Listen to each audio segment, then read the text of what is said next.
Olá, bom dia, boa tarde e boa noite. Sejam todos muito bem-vindos aqui em meu canal.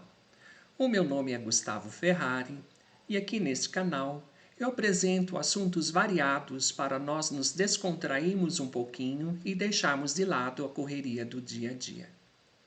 A história que eu vou contar hoje me foi contada há muito tempo atrás pela minha avó materna e que infelizmente acabou se perdendo no tempo.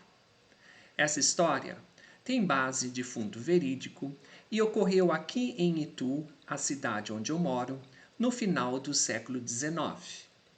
Eu intitulei essa história de A Noiva de Roxo e trata-se de uma história com um fundo paranormal. Assistam ao vídeo e deixem, por favor, os seus comentários ao final e nos vemos numa próxima. Até mais!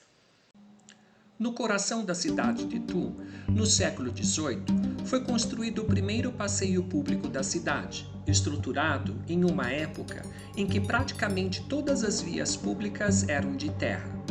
Esse passeio público fica entre a Rua dos Andradas e a Rua Floriano Peixoto e destaca-se por seu estreito traçado pavimentado em rocha sedimentar, o Varvito. Naquela época, esse cruzamento era conhecido como o Beco dos Quatro Cantos. Por volta de 1890, morava ali, em um dos casarões, um casal muito rico, e esse casal tinha uma única filha, o que não era comum para uma época em que os casais tinham muitos filhos. Essa história eu ouvi de minha avó materna. Diz a história que essa moça se chamava Isabel e que era muito bonita, sempre bem vestida e tinha estudado no Colégio Nossa Senhora do Patrocínio em Itu, fundado em 1858 pelas irmãs de São José de Chambéry, vindas da França, recebendo assim uma educação de elite na época. Como era de se esperar, devido à beleza de Isabel, ela atraía muitos pretendentes para se casar, todos também pertencentes à classe alta. Não demorou e Isabel se apaixonou por Luiz Gonzaga, um rapaz atraente, inteligente, muito querido na sociedade. O casamento foi marcado para um domingo no mês de maio na Igreja Nossa Senhora da Candelária, a Matriz. No dia do casamento, ocorre uma tragédia. Os pais do noivo, os padrinhos e todos os convidados já estavam na igreja, quando o noivo teve um infarto e morre ali na frente de todos.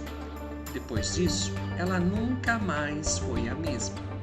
Caiu em depressão e num luto eterno. Como o casamento não chegou a ser realizado e Isabel fazia questão de estar de luto, ela optou por vestir-se de roxo em vez de preto.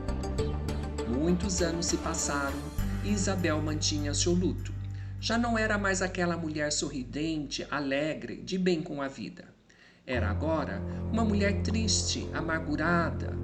Os pais dela morreram e ela acabou morando sozinha naquele casarão até o dia de sua morte, por volta do mês de junho de 1925.